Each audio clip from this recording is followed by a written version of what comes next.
tenemos una intención, todos la tenemos, ¿cierto? Es que uno ve un niño, una niña y uno quisiera ver en cada niño que germinen unos personajes increíbles, que desarrollen todos sus talentos, todas sus capacidades, ¿no? Que sean unos ciudadanos protagonistas en el campo que quieran, ¿no? Pues en la investigación, en la educación, en cualquier aplicación profesional, en la producción, en el arte, en la artesanía, en el deporte, en lo que ellos quieran, que sean protagonistas, ¿no? Que sean excelentes en eso, ¿no? Que eso es lo que queremos, ¿no? Ahora, eso en cualquiera de esas áreas lo que estamos buscando es que esos niños que queremos que germinen de esa manera vibren con la vida, ¿no? Sean curiosos y curiosas, ¿no? Que duden y que admiren, ¿cierto? Que sean abiertos a ideas y caminos poco usuales, ¿no? Que respeten los derechos humanos también, ¿no? Que miren las cosas también y se identifiquen mucho con los de adentro de las cosas, no solo con los extranjeros, ¿no? Sino con los de adentro también y con los de abajo, entre comillas, tienen que estar con comillas, ¿no? También que sean autónomos, pero autónomos que trabajan en conjunto o autónomas, ¿no? Que trabajan en, o sea, esa autonomía les da para trabajar con otros y otras y juntando autonomías y aportes y todo eso generan cosas nuevas, ¿no? Que se atrevan a decir no, importantísimo los niños y niñas, como están las cosas en estos tiempos, ¿no? Que se atrevan a decir no, no a ciertas propuestas políticas, no a ciertas provocaciones o presiones sexuales, no a muchas cosas, que digan no, firmemente, ¿no? Dispuestos a impulsar o presionar políticas públicas, ¿sí? O sea, van a ir más allá que ellos mismos y que lo que hacen, ¿no? Van a tener políticas públicas que se puedan aplicar y que si no se pueden aplicar, las hagan aplicar, ¿no? Eso es lo que estamos pensando, ¿no? Entonces, eso, si que estamos buscando eso, si estamos buscando la capacidad de preguntar, tiene su papel ahí. Si no tenemos niños y niñas y más adelante jovencitos y jovencitas y jóvenes y jóvenes, pues que pregunten, pues nos quedamos cortos en todas esas intenciones. Decíamos, ¿no? Y eso quiero leerlo aquí, que sin preguntas no hay paz. Estamos partiendo de esa convicción. Tampoco hay, entre comillas, lo que llamamos desarrollo. Será el desarrollo de otros, si es que no nos preguntamos, ¿no? Y que es condición necesaria para consolidar la paz, esa pregunta o cada pregunta que, sobre todo esa que está oculta, ¿no? Entonces, en la medida en que las preguntas permanecen ocultas, hay un sinsabor en toda la gente, ¿no? Y empiezan a aparecer situaciones como las que están apareciendo en Colombia ahora, eso no podemos negarlo, ¿no? No era solamente una reforma tributaria lo que hizo saltar a la gente, fue mucho más que eso, como lo estamos viendo, y los jóvenes, ¿cierto? Nos están dando ejemplo a los adultos sobre eso, ¿no? Entonces, es más, ellos empezaron a hacer aflorar sus preguntas y quieren estar presentes, ¿no? Entonces, estamos reconociendo el inmenso valor que tiene la pregunta, ¿no? Y el hecho de preguntar también, ¿no? Eso no quiere decir que toda pregunta de un niño, de un joven, de un adulto mayor sea una buena pregunta. También se aprende a preguntar bien, a preguntar eficientemente para generar las respuestas que uno quiere o generar las situaciones que uno está buscando, uno en plural, ¿no? Es como eso, ¿no? Ustedes, adultos, ¿no? Que están ahí presentes, ¿qué sienten cuando les corresponde hacer preguntas en un encuentro? Por ejemplo, en algunos de los encuentros que hemos hecho, ¿no? El encuentro de preguntario, el encuentro respondario, el encuentro sobre los informes, y que uno a veces, entonces les pide que hagan preguntas y hay un silencio, ¿no? ¿Qué sienten? ¿Sienten pena, temor, desgano, enojo o alguna otra cosa, ¿no? Esa va a ser la primera pregunta. Y la segunda pregunta va a ser, ¿a qué sienten ustedes cuando van a ser preguntados en un encuentro? Cuando ustedes pasan al otro lado de la raya, entonces ustedes van a ser los preguntados en un encuentro, como profesores o como instructores o como participantes. Hay como dos bandos, claro. Hay unos que son tranquilos, que les encanta, etcétera, preguntar, y otros que tienen pena, temor, susto, ¿no? Y cosas por el estilo. Entonces, hagámonos esa misma pregunta en relación con los niños. Cuando se trata de nuestros, entre comillas, ¿no? Los niños, nuestros hijos, pues, o los niños que están en la escuela o en donde nos movamos nosotros, niños y niñas, ¿qué suelen sentir ellos cuando en las dos mismas preguntas? Digamos que si están en la clase, digamos, cuando les corresponde hacer preguntas en clase, que no es lo más normal usualmente, pues puede que haya excepciones, ¿no? Entonces, nos hacemos más o menos la misma pregunta, pero buscamos un espacio en el que suponemos que deberían estar todos los niños y niñas, que es la clase, ¿no? En la escuela. Entonces, la misma pregunta, ¿no? El mismo tipo de pregunta. Cuando le corresponde hacer preguntas a los niños y niñas y cuando van a ser preguntados qué sienten. Es una pregunta que nos debemos hacer y que no tenemos suficientes respuestas aquí. Además, hay muchas diferencias. Entonces, estamos hablando de que en las circunstancias de ustedes, estamos alterando un poquito la pregunta, en las circunstancias de ustedes, ¿sí? Eso que pasa con los niños y niñas, ¿no? ¿Por qué ocurre? Que es un poquitico parecido a por qué les ocurre a ustedes, por qué les da pena, ¿no? Porque a uno les da pena, a otros temor, a otros nervios, a otros miedo, ¿cierto? Etcétera, ¿no? Inseguridad, etcétera. Y por el otro lado, pues también por qué a otros les ocurre que están pues felices, gozosos ahí, ¿no? Esa es una pregunta. En sus circunstancias, ¿no? La siguiente pregunta es ¿cómo encaran los niños y niñas esa situación solos? ¿Qué hacen los niños y niñas que se sienten con mucho temor en la clase, ¿no? En el salón, etcétera?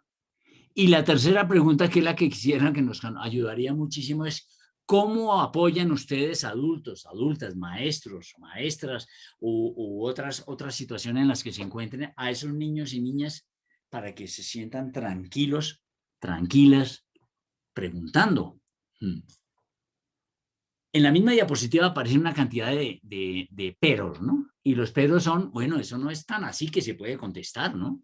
Hay situaciones culturales, hay situaciones socioeconómicas. A veces uno puede ver que hay niños que están en escuelas privadas muy costosas que sí preguntan y le preguntan a cualquiera, entre otras cosas porque están aprendiendo a lo que sus papás hacen también, ¿cierto? Están ahí como de otro nivel, se pueden estar sintiendo ya o quién sabe, ¿no? De todas formas son más tranquilos. Y hay por otro lado también rangos de edad, no es lo mismo un niño que tiene lo que vamos a hablar más adelante, que está en el estado de por qué, ¿no? Que es de 2 a 3 años o de 2 a 4 años o de 3 a 5 años, depende el autor o la autora que ustedes lean. Pero digamos que entre 2 y 5 años está esa preguntadera del por qué tan bonita, tan interesante, ¿no? Entonces es diferente esa pregunta cuando son bebés y a cuando son, cuando son adolescentes o jóvenes ya mayores, ¿no? Por supuesto, pero sí tiene sentido este tipo de perspectiva, ¿no? Que influyen en eso. Entonces, lo primero que queremos también aclarar aquí, o lo segundo, lo tercero, no sé qué sea, ¿no? Pero es que niños y niñas siempre se las arreglan para expresarse. Eso no nos perdamos, ¿no? Los bebés, ustedes saben con los bebés cómo se vuelven de insistentes, ¿no? Para, para recibir eso que están buscando, que es placentero para ellos, lo que sea, ¿no? Entonces, ellos se las arreglan con griticos, con miradas, con movimientos de manos y agarran con sus manitas los brazos de uno, incluso con los pies, porque ellos saben que los pies de los niños le encantan a todo el mundo y todo ese tipo de cosas, ¿no? Entonces ellos manejan todo eso para lograr lo que están buscando y cuando les resulta, cuando no les resulta, insisten, y cuando sí les resulta, entonces ya lo aprenden y ya saben que eso les va a funcionar en la siguiente. Ellos, eso a nivel de bebés, pero hay una edad que ya habíamos mencionado, es la edad de los por qué, que puede ser, dependiendo de los autores, como dijimos, entre los 2 y los 5 años más o menos, y es un momento en que para los niños y niñas de esas edades, esa preguntadera y que a veces lo pone uno en problemas como papá o como abuelo, lo que sea, ¿no? Porque da una orientación y por qué, ¿no? Y a veces se queda uno pensando cuál es el por qué, ¿no? Todo ese tipo de cosas, ¿no?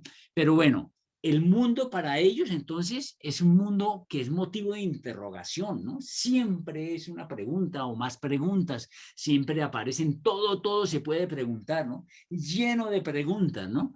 Y son preguntas que, bueno, cuando empiezan a hablar son preguntas orales, ¿no? Es decir, ¿por qué? ¿Qué dicen los niños? Es lindísimo, ¿no?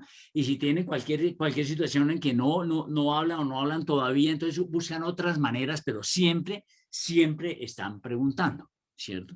aunque no sea oralmente, ¿no? Y lo que vemos después es que, bueno, empiezan a preguntar y llega un momento en que empezaron otro momento de su vida, otro tiempo en su vida en que de pronto el papá se siente furioso, o la mamá también, o la abuela, o el abuelo, o un vecino, el maestro, quien sea, no sé quién esté ahí, y empiezan a callarlos, empiezan a callar la pregunta era, ¿por qué tanto? ¿Por qué carajo? No sé qué, todo lo que empiezan, lo que puede oírse.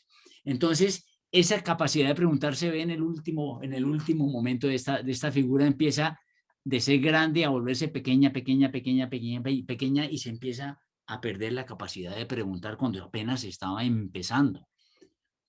Entonces, que es muy triste eso, ¿no? Entonces, pasemos la diapositiva y vamos a ver que el mundo ha pasado de ser un potencial de interrogantes, ¿no? Que es lo que decíamos antes, el mundo convertido en una posibilidad de preguntar y preguntar qué belleza, y pasa a ser un congregado, y lo empieza a entender el niño ahora o la niña, empieza a ser un congregado de muchas respuestas, ¿no? Muchas respuestas que son administradas por quien tiene el poder para ello, y aquí empieza la relación entre poder pregunta y poder respuesta también, ¿no? Entonces, estas personas que por una razón de título, de ser profesor y no alumno, de ser autoridad, de ser quien sea, ¿cierto? Él da las respuestas, pero da las respuestas a sus preguntas o a las preguntas que a ellos les interesa. Ya dejan de ser las preguntas del niño o de la niña, como dejan de ser en las comunidades a veces las preguntas de los sectores que tienen más situaciones difíciles, más problemas, porque quienes preguntan son otros, son los académicos, son los alcaldes, es el político de turno, es quien sea, y entonces uno no se siente identificado con la respuesta porque no fue elaborada a partir de una pregunta suya, aunque fuera una pregunta, o mejor si era una pregunta colectiva. Entonces ya no es mi respuesta, aunque pudiera de alguna manera colgarse una pregunta que yo tenía, como no se tuvo en cuenta que fuera mi pregunta, ni me dijeron ni nada de eso, entonces yo no le creo a esa respuesta. Entonces si le creo solo por conveniencia, ¿no? Si manifiesto que le creo. Entonces empieza a ver de quién son las preguntas, ¿no? Y empieza a mostrarse algo que a veces uno no pensaba, ¿no? Y que uno empieza en la universidad, uno le dan un catálogo de preguntas y respuestas que son hechas por otros y uno tiene que contestarlas en el examen también con esas respuestas, ¿no? Pero no son necesariamente las preguntas de uno. Eso le pasa a los niños y niñas, eso le pasa a la gente en las comunidades, le pasa, en toda parte pasa, ¿no? Entonces, el mundo empieza a perder una de sus bellezas, ¿no? Y entonces que el mundo ha pasado, el mundo en ese mundo ya las respuestas no son respuestas a mis preguntas, como estábamos diciendo, ya no lo son, ¿cierto? A las preguntas de los niños y las niñas ya no lo son, las formularon otras, no son mis preguntas, tampoco son mis respuestas, ¿cierto? Y entonces, pues, algo estaba pasando. ¿Y qué pasó? Pasó que hubo una serie de mecanismos silenciadores que han ocurrido, que se han dado en los espacios de los niños y niñas, que son la familia, la comunidad, la escuela, lo laboral a veces, porque los niños a veces trabajan también, como sabemos, ¿cierto? Entonces, ahí se dan esos mecanismos que silencian la pregunta, a veces toda la expresión, pero silencian la pregunta, y es un problema. Entonces, para eso damos una herramienta que es el siguiente cuadro. Entonces, chévere para ponerse a chequear eso, sigamos si yo estoy en la escuela, ¿no? En la escuela X, en cuáles situaciones, ¿cierto? Se han formulado cuáles preguntas que yo recuerde, ¿no? Y cuáles han sido los silenciadores que otros maestros o yo mismo, ¿no? He usado para callarlo, ¿no? Y cuál es la descripción que le damos a esos silenciadores y a esa situación, si es del caso, y cuáles son las reacciones esperadas o las que suceden con los niños y niñas en esos casos, y qué sé yo, más aspectos en las columnas, pero es como para tratar de ver eso, analizarse uno, analizar lo que está pasando en la escuela, y eso puede ayudar muchísimo, ¿no? Entonces, esto sería trabajar sobre los mecanismos silenciadores. Y también hay que pensar entonces, bueno, ya tenemos los mecanismos silenciadores, ¿cuáles son los efectos del silenciamiento? Cuando es persistente, ¿no? Cuando es una vez o dos veces no tiene tanto problema, ¿no?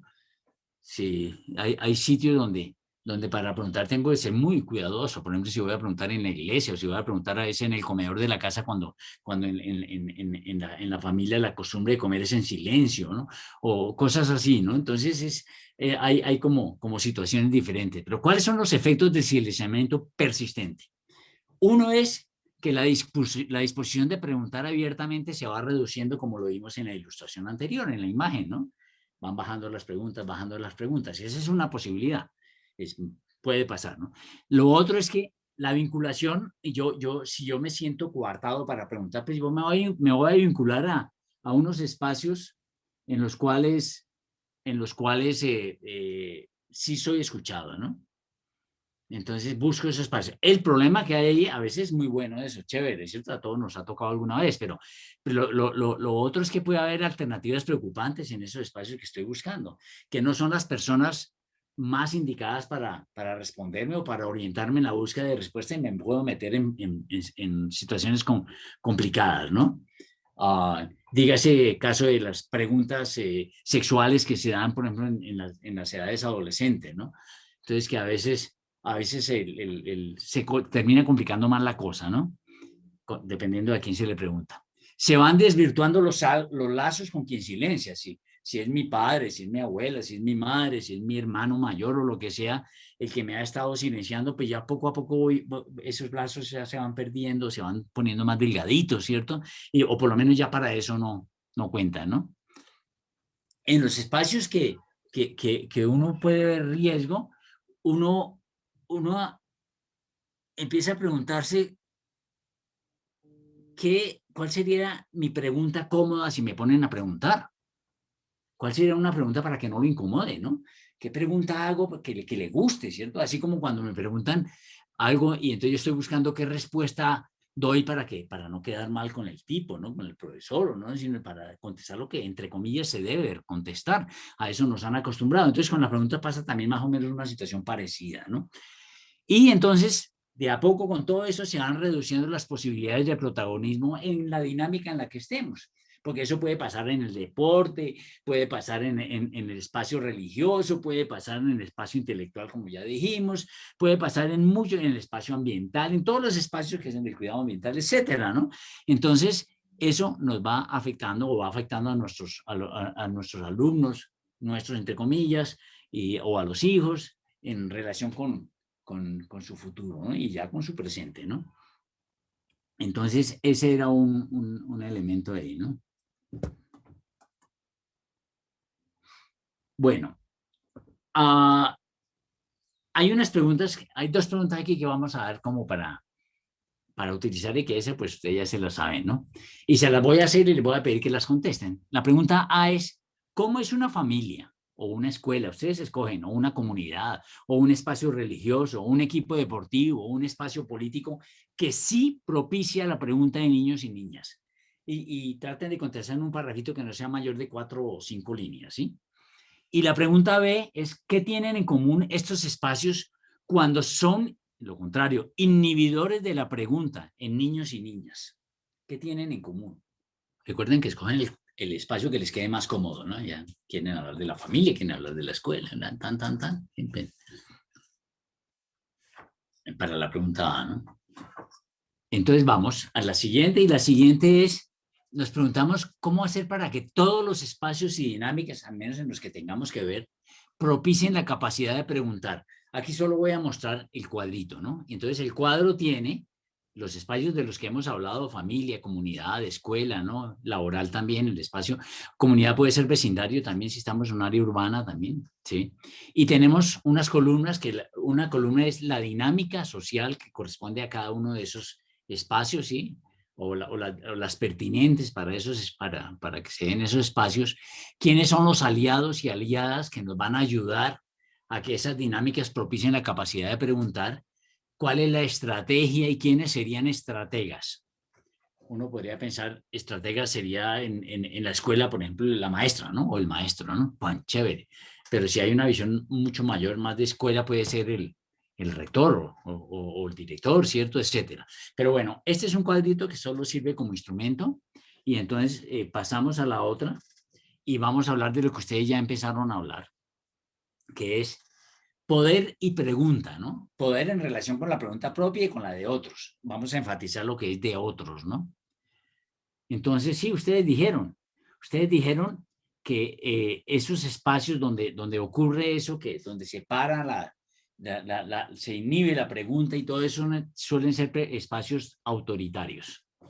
La palabra clave, autoritario, ¿no? Donde hay espacio, donde hay mucho autoritarismo, difícilmente se genera la pregunta autónoma, esa que puede incomodar, ¿cierto? Pero que puede ayudar a dar soluciones. ¿Qué pasa con quien tiene el poder? Quien tiene el poder establece qué se puede preguntar y qué no. Es lo primero que establece, ¿cierto? Destaca las preguntas afines a él, a lo que él piensa. Gestiona la aparición de sus propias respuestas, incluso en preguntas que a veces no corresponden, a veces vemos unos malabares increíbles. Ahí se fue un error, pero él silencia preguntas incómodas para él, ¿cierto? Podríamos decir para él lo suyo, ¿cierto? Controla espacios y tiempos para preguntar, ¿no? Esa reacción cuando hay una pregunta muy interesante y quien está conduciendo la sesión dice, no, deje eso para el final, que es cuando se pregunta. Normalmente se enfrían esas preguntas, ¿cierto? Se pierde el momento, ¿no? Entonces hay que buscar otros mecanismos, ¿no? Y hay unas ventajas también que primero miremos, aquí me confundí, perdónenme, miremos en la otra diapositiva. La siguiente diapositiva, miremos eso. Quien tiene el poder, entonces, si hace eso que estábamos diciendo, limita la expresión, se pierde él sale perdiendo porque se pierde de contar con las dudas que están disponibles, ¿no? Se las están poniendo, ¿no? Ahí se me fue otro error. Y también desde lo que está haciendo, incluso siendo niños y niñas, ¿cierto? Porque a veces creen que eso no pasa, está limitando la formación ciudadana. La está limitando, ¿no? Eso es lo que está logrando. Ajá. Entonces, quien tiene el poder también puede hacer otras cosas, ¿no? Quien tiene el poder tiene la posibilidad de preguntar preguntas. Es decir, generen preguntas en grupos sobre esto, ¿no? Y eso sería un gran paso. Quien tiene el poder, y digamos que a veces que uno tiene el poder, sí, ya no puede despojarse, cuando es maestro y está uno allá, pues tiene el poder. Ahora, ¿cómo lo usa, no? Tiene ese poder. Úselo bien. Entonces, la segunda pregunta es, la segunda posibilidad es que también puedo ayudar a construir mejores preguntas. Si la gente, no todas las preguntas son útiles, son lo mejor del mundo, hay que aprender a construir preguntas y hay que practicarlo. Entonces, quien tiene el poder puede dar esas posibilidades, ¿no? Ayudar a mejorar la capacidad para presentarlas. Quien tiene el poder también puede tomar como puntos que le van a ayudar en lo que está haciendo él y en eso de crear capacidad de preguntar, en que asigne proyectos, ¿no? Pero esos proyectos sobre problemas más que sobre temas. Cuando se asignan proyectos sobre problemas, se generan más fácilmente las preguntas, ¿no? Entonces, esa es una posibilidad que tiene quien tiene poder. Estoy pensando necesariamente en el maestro o quien está de educador popular en una comunidad, ¿no? Quien tiene el poder también puede hacer otra cosa, puede pedir que niños y niñas formulen interrogantes, fíjense cómo se parece a lo que estamos haciendo, formulen interrogantes sobre el camino recorrido. Los interrogantes, como decíamos, son claves para las sistematizaciones. Esto es acercarse a una sistematización. Y entonces puede preguntar, bueno, ¿cómo voy aprendiendo? ¿Cómo sé si voy aprendiendo? ¿Y cómo puedo valorar lo que aprendo, ¿no? Ese tipo de preguntas y más preguntas, ¿no? Más preguntas que lo hacen mirar hacia lo que han venido haciendo. Eso es iniciarse en la sistematización. Isabel, ¿te puedo pedir que nos cuentes lo que acabas de poner? Sí, señor. Gracias, por favor. Quien ha visto Zootopia, hay una parte donde ya, pues como que cogen al malo y todo, y quienes la han visto saben que a la conejita le van a hacer una entrevista. Entonces sale Judy muy nerviosa porque hay muchos periodistas enfrente de ella y Nicholas Wilde le dice, te voy a enseñar. No importa lo que ellos pregunten, pregúntate tú misma y tú misma respondes la pregunta. ¿Eran mamíferos? Sí, eran mamíferos. ¿Eran peligrosos? Sí, era peligroso.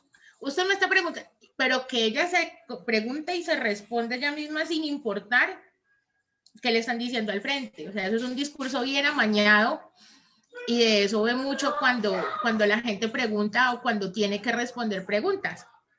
Es como lo que tú decías, los malabares como para lograr poner en mi línea lo que el otro está preguntando para yo estar seguro de lo que voy a contestar.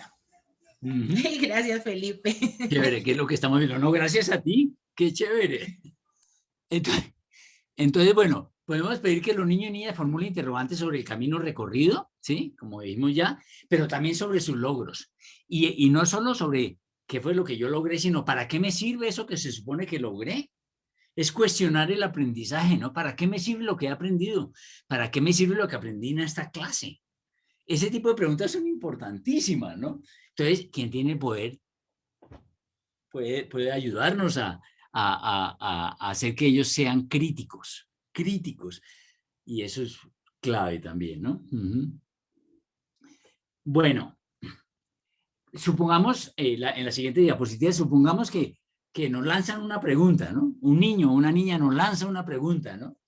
Entonces, bueno, una de las cosas que uno tiende a veces, yo le voy a contestar, pero no me la sé toda, no tengo toda la respuesta, tengo que buscar una respuesta lo mejor posible. En el caso de los niños, y entre más pequeños todavía, ¿no? Porque los más grandes ya son otra cosa, pero entre los más pequeños, no sé, lo más importante no es mostrarle las respuestas exactas, sino lo más importante es la manera como usted reacciona ante esas preguntas. Y en la siguiente línea dice, más en la tercera dice una cosa también muy interesante, y es que sí, yo puedo acercarme y es bueno que me aproxime a una respuesta, pero cuando yo tengo que contestar no sé, y le agrego la partícula no sé todavía, no sé aún. Cuando uno agrega eso, está dándole una lección importantísima a los niños y niñas. Es que mi papá, mi maestro, mi hermano mayor, mi mamá, no saben y lo dicen, no lo razonan de esa manera, pero eso les va a quedar. Lo dicen sin ninguna pena y encima de todo nos vamos juntos a buscar preguntas, a buscar la respuesta, pero le preguntamos a otro, mejoramos la pregunta, trabajamos con lo que el niño o niña dijo, y eso es una súper lección que no se aprende en la universidad, pues, ¿sí? No, eso no es cierto. Entonces, es como eso. Estamos con eso. Entonces, el niño lanza una pregunta y nosotros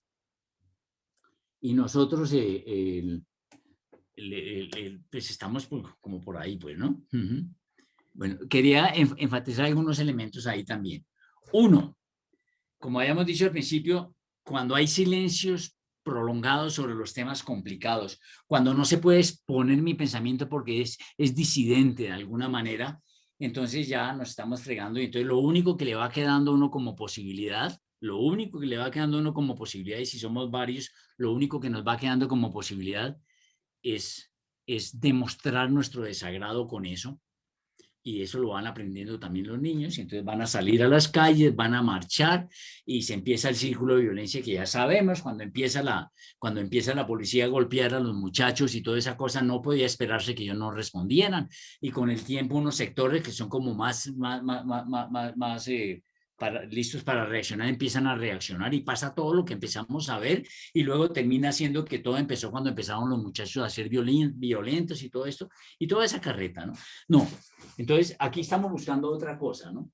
Primero recordemos, no hay paz duradera si no hay una capacidad para preguntar y una posibilidad para escuchar las preguntas. No hay tampoco democracia, no hay, lo que se hable de participación es mentira, y no hay ejercicio ciudadano suficiente. Cuando no hay preguntas, no hay ejercicio ciudadano. Punto. Eso es clave para dejarlo ahí. Lo otro también es que en tiempos de incertidumbre son más importantes las preguntas que las respuestas, y estamos en tiempo de incertidumbre. Por eso Jamie dijo muy bien al comienzo, Jamie dijo, nos hemos acostumbrado a responder y no le prestamos tanta atención a las preguntas, es cierto, y en este momento hay que prestarle mucha atención a las preguntas, necesariamente. Entonces, eso tenemos que enfatizarlo. Y tenemos varios tipos de preguntas, ¿no? Ya lo hemos dicho. La pregunta para la cual se busca respuesta es la pregunta que llamamos auténtica. Es una pregunta cuando el preguntero, y ahorita hablamos de preguntero y preguntones, ¿no? Cuando el preguntero tiene insuficiencia de información para armar una respuesta, y entonces pues pregunta, ¿cierto? Y es una pregunta auténtica, ¿no? Y la respuesta a las preguntas no siempre es directamente la respuesta misma, ¿no? La respuesta puede ser un elemento para construir las respuestas, y se pueden necesitar varias preguntas, varias fuentes para que yo o el equipo o mi grupo construya las respuestas posibles, más apropiadas. La respuesta no es una respuesta que nunca va a ser superada. Tenemos que entender que las respuestas son relativas, como las preguntas, son relativas, pero mientras nos permitan avanzar en lo que estamos haciendo, se vale, son importantes, ¿no? Entonces, es como hacer énfasis en eso. Y hay otros tipos de preguntas, ¿no? No solamente la pregunta auténtica es muy chévere, muy importante también, pero hay otras preguntas. Entonces, está la pregunta oculta. Eso también la necesitamos reconocer. La pregunta oculta es cuando alguien dice una cosa con interrogación y todo, es una pregunta, pero no es su pregunta. Detrás de eso hay otra pregunta que uno tiene, quien está mirando lo que está pasando y quien está observando, pues tiene que encontrar cuál es la pregunta que está escondida debajo, ¿no? Y yo puse varios ejemplos, y el ejemplo que me encanta manejar es Nicaragua, cuando el 98, el huracán Mitch y todos los estragos que hubo, llegan ayudas, y me gusta contarlo, y la gente estaba mencionando en una zona de León, estaban diciendo, pero la pregunta que salió, y pregunta de grupos, ¿no? Dice, pero el alcalde, ¿será que va a pasarnos las ayudas, ¿no? A darnos las ayudas que le han entregado para hacer X y Y cosas? Y lo insistieron tanto, y detrás de la pregunta había por una parte una acusación y una pregunta de acusación, y era, ¿será que el alcalde se está robando la plata? Esa era la pregunta, ¿cierto? Esa era la pregunta. Entonces, uno tiene que manejar por ese lado eso. Hay otra pregunta que nos interesa bastante también, y es la pregunta derivada. La pregunta derivada es cuando tenemos 3, 4 preguntas y somos el equipo sistematizador o el equipo que está impulsando lo que se esté haciendo, el equipo facilitador o como lo queramos llamar, y nos damos cuenta que esas preguntas nos están dando otra pregunta. Entonces nosotros, que no somos los que estábamos formulando las preguntas, pero nosotros en este caso que estamos analizando y todo eso, generamos otra pregunta a partir de eso, y aparece una pregunta derivada.